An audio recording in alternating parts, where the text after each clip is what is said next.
High বন্ধুরা, আমি দীপিকা। আজকে হচ্ছে বেগুন দিয়ে পুকুরে জ্যান্ত একটা ভেটকি মাছের রেসিপি। তো তোমরা দেখতে থাকো।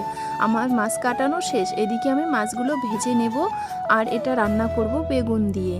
তো বেগুন আমি এদিকে কাটবো। দেখো, দুটো বেগুন নিয়েছি, সাথে যেভাবে রান্না করব ওইভাবে আমি বেগুনগুলোকে কেটে নেব।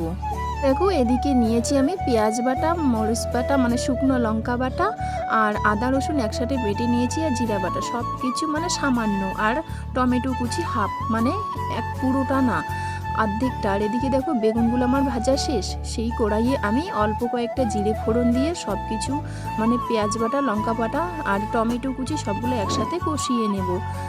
তো বন্ধুরা, তোমাদের যদি এই রেসিপিটা ভালো লাগে বাড়িতে তোমরা ট্রাই করতে পারো।